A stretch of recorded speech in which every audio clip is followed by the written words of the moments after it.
एक साहब चौथी बार वजीर आजम बनना चाह रहा है। इसके पास कोई मंशूर नहीं है। हमें गरीब की फिक्र है और इस शख्स को चौथी बार कुर्सी पर बैठने की फिक्र है। जब भी इस शख्स को मुसल्लत किया गया नुकसान अवाम का हुआ। हम शेर का शिकार करेंगे, इसका रास्ता रोकेंगे। बिलावल भुट्टो जरदारी का बदीन में जलसे से खिताब। मजीद कहा, हम अवाम की खिदमत पर यकीन रखते हैं।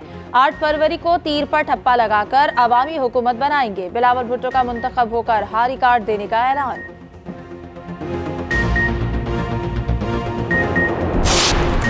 जो पीटीआई वर्कर मुझे वोट नहीं देगा वो पीडीएम का साथी होगा। सरबराह अवामी मुस्लिम लीग शेख रशीद की कमरा अदालत में गैर रस्मी गुफ्तगू। मजीद कहा, मैंने 40 दिन चिल्ला काटा, कोई प्रेस कॉन्फ्रेंस नहीं की। कोई मेरी प्रेस कॉन्फ्रेंस साबित कर दे, सियासत छोड़ दूंगा। उधर अदालत ने शेख रशीद के जिस्मानी रिमांड की दरखास्त मुस्तरद कर दी।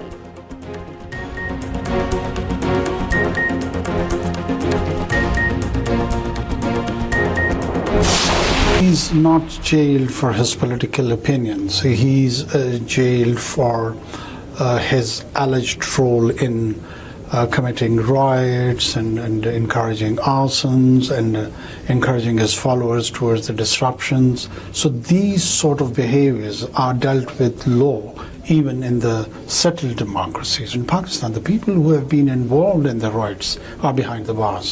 It's not that the innocent people have been picked up for their political opinion and they've been denied a political role or being part of that process. So I don't see that as an unfair mean. बानी PTI जलाओ घेराव पर उकसाने के बायस jail में हैं। सियासी ख्यालात के बायस जेल में नहीं रखा गया। निगरान वजीर आजम का गैर मुल्की टीवी को इंटरव्यू। कहा, अमेरिका में कैपिटल हिल हमले में मुलविस अफराद से निपटा गया। इंतखाबात 8 फरवरी को अपने वक्त पर होंगे। इंतखाबात करवाना निगरान हुकूमत की आईनी जिम्मेदारी है। इलेक्शन कमीशन इंतखाबात के लिए आईनी तकाजे पूरे कर चुका। कोशिश करेंगे लोगों को क़यादत के इंतखाब का मौका फराहम करें। मजीद कहा, पाकिस्तान में अबूरी जमहूरियत है। अबूरी जमहूरियतों को दाखिली चैलेंजेस का सामना रहता है। IMF की शराइत पूरी कर रहे हैं। वजीर आजम ने डेवोस में तकरीब से खिताब किया। कहा, पाकिस्तान दुनिया में राहदारी के लिए एक अहम मुल्क है।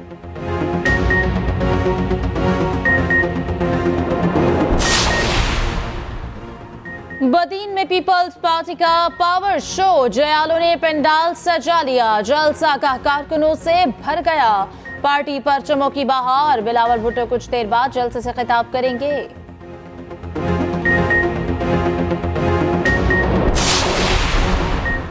ईरान की जानिब से पाकिस्तान की फजाई हदूद की खिलाफ वर्जी। 2 मासूम बच्चे जाँ बहक, 3 बच्चियां जख्मी हो गई। दफ्तर खारजा की शदीद मजम्मत। ईरानी नाज़िमुल उमूर की वजारत खारजा में तलबी। वाज़ेह कर दिया कि खिलाफ वर्जी के संगीन नताइज निकल सकते हैं।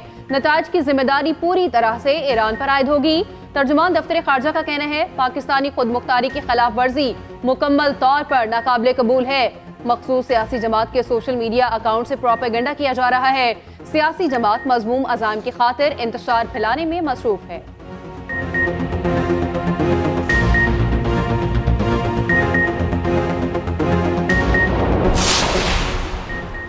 ईरान की जानिब से पाकिस्तानी हदूद की खिलाफ वर्जी पर शहबाज शरीफ हैरान। साबिक वज़ीर आज़म ने ट्वीट में कहा, मिसाइल हमला दोस्ती की रूह और अच्छी हमसायगी के उसूलों के खिलाफ है। मुखलिसाना बातचीत और बामायनी ताउन वक्त की ज़रूरत है। हमले में अपने प्यारों को खोने वाले ख़ानदानों से ताज़ियत का इज़हार। उधर निगरान वज़ीर इत्तलात बलोचिस्तान जाना चकज़ई बोले, पाकिस्तानी हदूद की खिलाफ वर्जी से 2 तरफ़ा ताल्लुकात को नुकसान होगा। ऐसे इक़दामात बाहमी एतमाद और तजारती रवाबित को नुकसान पहुँचाते हैं।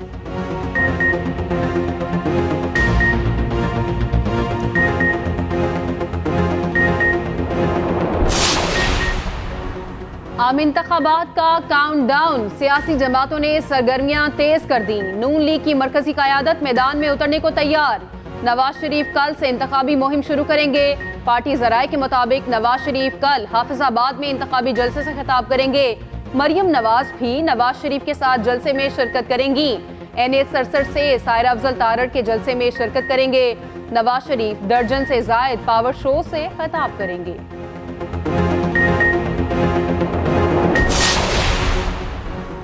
पंजाब में 19 हमलों के थ्रेट्स मौजूद हैं। आईजी पंजाब डॉक्टर उस्मान अनवर का दावा, कहा सिक्योरिटी वजूहात के बाद सियासतदानों का नाम जाहिर नहीं कर सकता। सिक्योरिटी की सूरत हाल काफी बेहतर है। सूबे में इंतखाबात के लिए माहौल साजगार है। 92,000 एहलकारों की कमी का सामना है। इलेक्शन ड्यूटी पर 1,20,000 सिक्योरिटी एहलकार तैनात होंगे।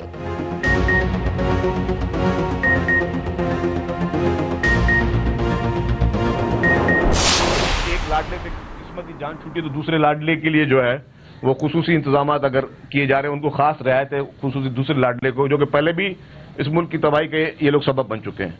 इन दोनों लाडलों ने इस मुल्क को आज इस नौयत पे पहुंचाया। किसी भी सूरत में इन दोनों जमातों के ये काले कारनामे जो हैं उसका खमीजा ये कौम नहीं भुगतेगी। अब जो मुआहदा करके हमेशा मुल्क से भागा है और फिर हमेशा मुआहदा करके मुल्क से आया है, बगैर मुआहदे के ना ये जाता है ना बगैर मुआहदे के ये आता है। इन दोनों पॉलिटिकल पार्टीज के बयानिए क्या है?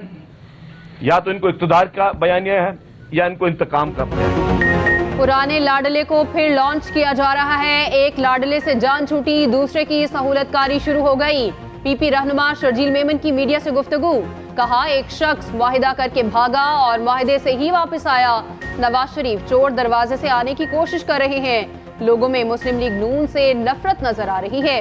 पंजाब के लोग नून लीग की सियासत से तंग आ चुके।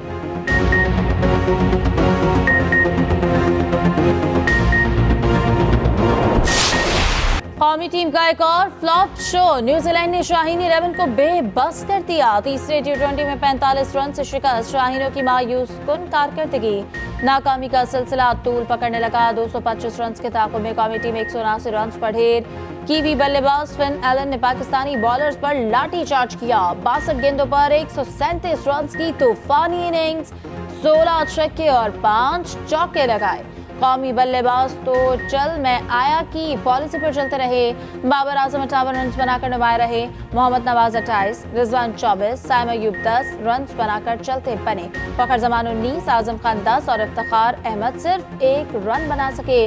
न्यूजीलैंड को सीरीज में 3-0 की फैसला कुन बरतरी हासिल हुई। जो ग्राउंड की हिस्ट्री बता रही थी कि पहले टॉस और बॉलिंग करना, जो कि पिछले मैच हुए इनके डोमेस्टिक और इंटरनेशनल, उसमें ज़्यादा सक्सेस था कि चेसिंग बहुत आसान थी। अनफॉर्चुनेटली हम वैसे डिलीवर नहीं कर पाए पावर प्ले में एज अ बॉलिंग यूनिट।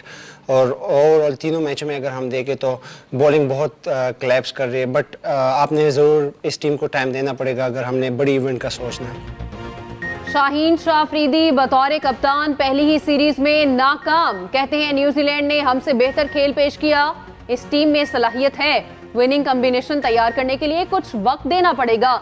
अगले 2 मैचेस जीतने की कोशिश करेंगे।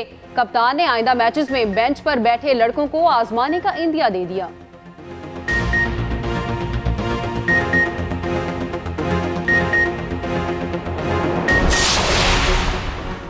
तवानाई बहरान में कमी का इम्कान। आजरबाईजान से LNG की दरामद के मामलात तय पा गए।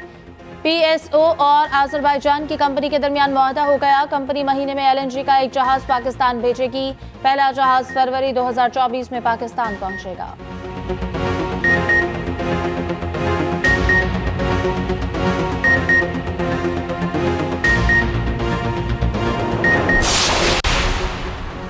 शेख रशीद के खिलाफ 9 मई केस की समाअत। जिस्मानी रिमांड की दरख्वास्त मुस्तरद। साबिक वजीर दाखिला को जुडिशल रिमांड पर अडयाला जेल भेज दिया गया। अदालत ने रिमार्क्स दिए, मुलजिम से कुछ बरामद नहीं करना। जिस्मानी रिमांड की कोई जवाज़ नहीं। उधर लाहौर हाई कोर्ट ने NA 56 से शेख रशीद को इलेक्शन लड़ने की इजाजत दे दी।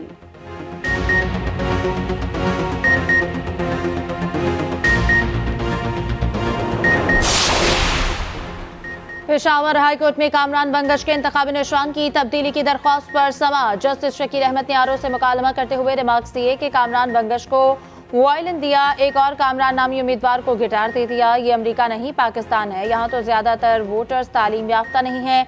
मुझे खुद इस केस की वजह से वायलिन और गिटार में फ़र्क समझ आया। निशानात अलॉट करते वक्त आपने अपना दिमाग इस्तेमाल नहीं किया था। आपको कोई हिदायत दी गई थी कि ऐसा करें?